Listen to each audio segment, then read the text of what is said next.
Google, a company that is so huge that its market cap is higher than most of the country's GDPs. In fact, if you look at Google's current market cap, which is around $2 trillion, it puts it into top 10 countries with the most highest GDPs. It is seemingly one of the most prestigious employer and a paymaster and kind of a dream company for many people in the software industry. It is also known for incredible perks, free food, and a lot of in-office amenities like in-office spa and massage, gym and cafeteria and many more things. Yeah, people say that a lot of other companies also provide free food, but trust me, if you compare it with Google, it's just on another level.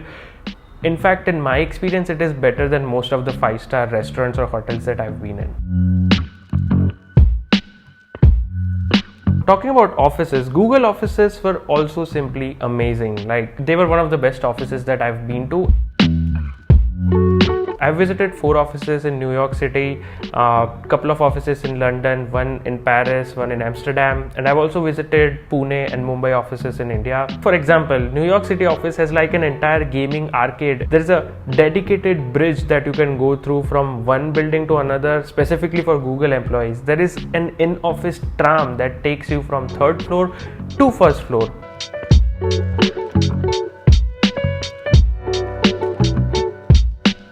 Most of the offices have a rooftop deck from where you can see the entire city. Like the Paris office almost looks like a chateau or a French palace, and it has one of the most amazing views of Eiffel Tower directly from the cafeteria. One of the offices had like a meditation area where you can just go wind down. And then many offices also have alcohol for some reason. I'm not just talking about beer or wine, but actual hard liquors being in some of the offices for some reason. The point being, Google offices are one of the best offices in the world. They spend exorbitantly on offices. Another thing that Google is known for is a very low acceptance rate of around 0.2 or 0.5%, which puts it at the lowest compared to any other FAANG competitors. And it has over like 3 million applicants per year, which makes it more exclusive to get into than some prestigious universities like Harvard. But then if it is such an amazing place to work, then why did I leave Google?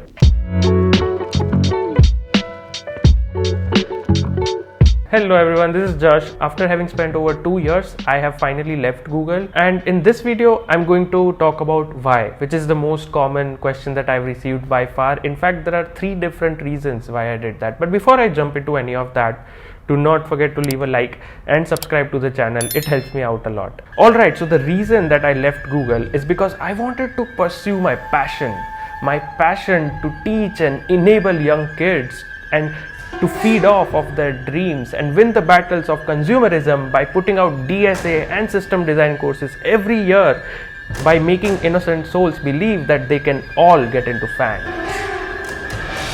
Sadly, no, I have not left Google to become a full-time influencer or to launch DSA or system design courses. I have in fact joined another organization called DoorDash. If you're based in US or Canada, I'm pretty sure you're pretty familiar with DoorDash. But if you're not, well, I'm going to talk about it later in this video. Let's start talking about the first actual reason why I left Google. Now, believe it or not, when it was my very first day at Google, I remember it was 11th of July 2022. I received an email from Sundar Pichai. Not just me, but all the Alphabet employees received an email. And that email contained that because of slowdown in macroeconomical situations, they are going to place a hiring freeze. Now, my first reaction was, wow, I'm so lucky that I got in just before the hiring freeze.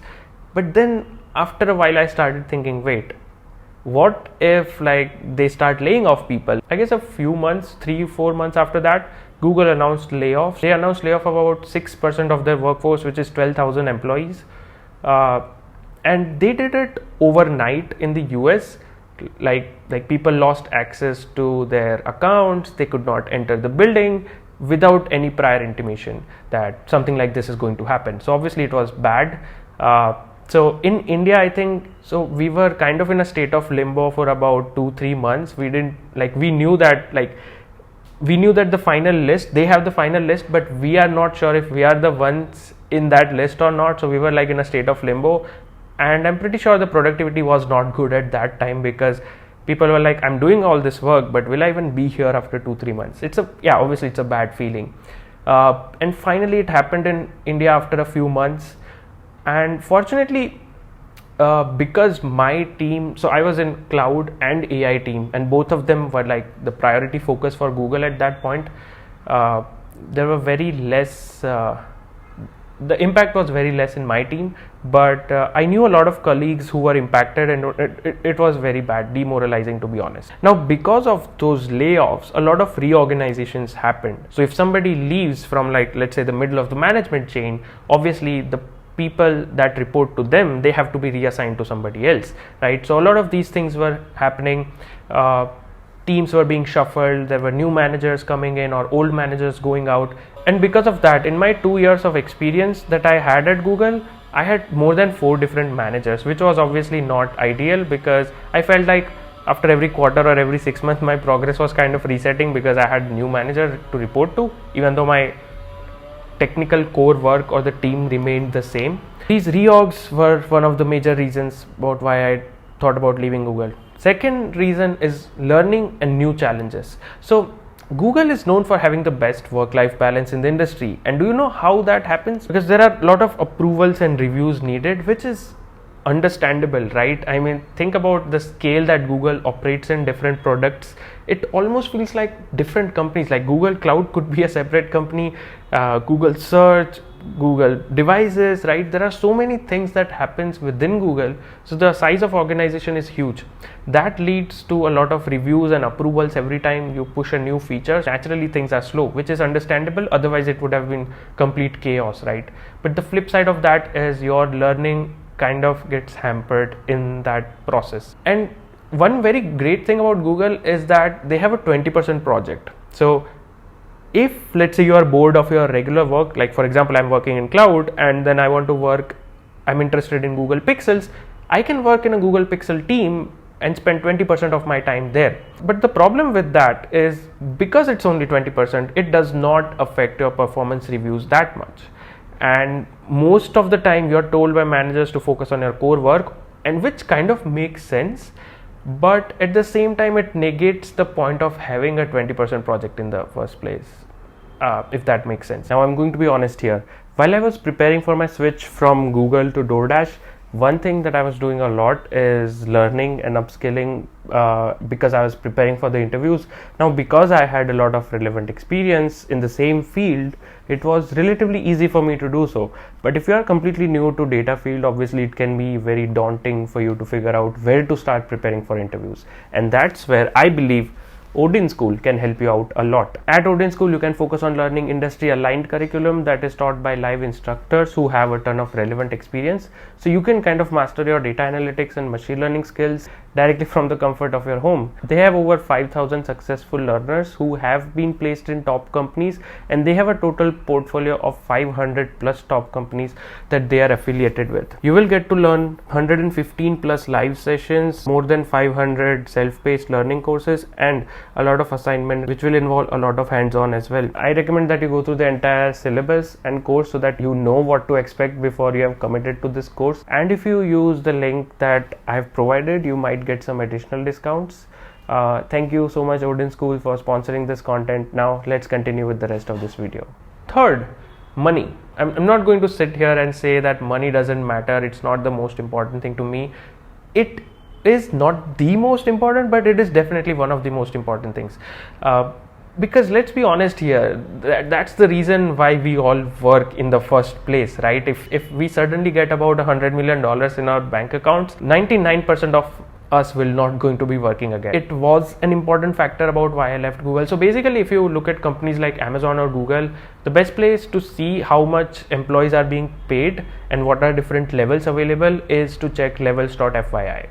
So if you are, for example, at Amazon, the position starts from SDE 1 and then you get promoted to SDE 2 and then you get promoted to like senior software development engineer. The same thing at Google starts from SWE 2, which is the starting level, but I don't know why it is called 2. So if you see in anyone's LinkedIn profile, like they are SWE 2 at Google, they are not equal to SDE 2 at Amazon. It's kind of confusing. And then after SWE 2, you get promoted to SWE 3. And then you get promoted to a senior software engineer role.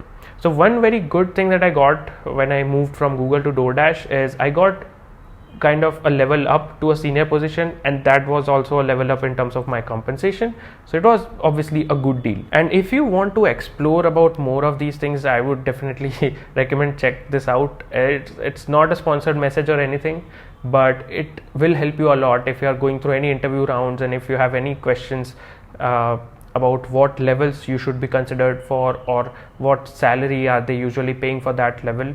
Levels.fyi has a lot of information. Yeah, so these were the 3 main reasons, but that's not it. Usually when you make a move from one organization to another, there are 2 aspects involved. One is push, second is pull.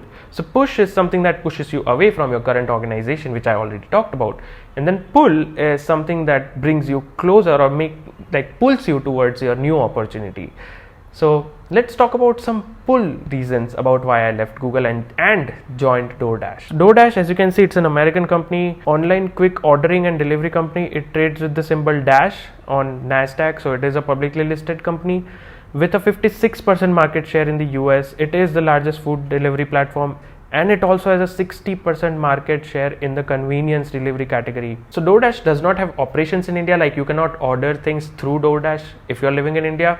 But they have recently opened software engineering office in Pune, and that's where I have joined. DoorDash obviously has a really large user base and a lot of orders happening on a daily basis and a lot of transaction volumes. So that's obviously a really good sign for a data or AI engineer, because they will get to work with data on a different scale level. And DoorDash is also known for having a really good technology stack. It's based on AWS. I was working on AWS before I joined Google, and then I worked on GCP, and then now I'll again be working on AWS. So I feel like it will give me a good diverse experience. And this role was a mix of data engineering and AI engineering, which was a perfect fit for me, because when I joined Google, I joined as a data engineer, and then I moved to an AI engineer role. And when I moved to an AI engineer role, I understood the importance of data engineering. And even if you are an AI engineer, I'm telling you, you'll spend 50% of your time doing data engineering tasks. It's a much smaller company compared to Google, so usually it has much more dynamic environment. In a company like this, usually innovation is focused more, it's prioritized more, and that's why you learn a lot, you grow a lot technically. And one of the values that I really found interesting about DoorDash is get 1% better every day. So it shows how much they are focusing on improving day to day, and if you apply the same principle to your career, it's a great thing. I also love talking to the leaders of the team that I was joining. After I cleared out all the interviews, I was agreeing with their vision. We had a chat. That was also one of the reasons why I decided to join DoorDash. If you stuck around so far, thank you so much, and do not forget to leave a like and subscribe to the channel. If you have any questions or anything that you would like to discuss about, let's talk about it in the comment section below. And that's it from my side. See you next time.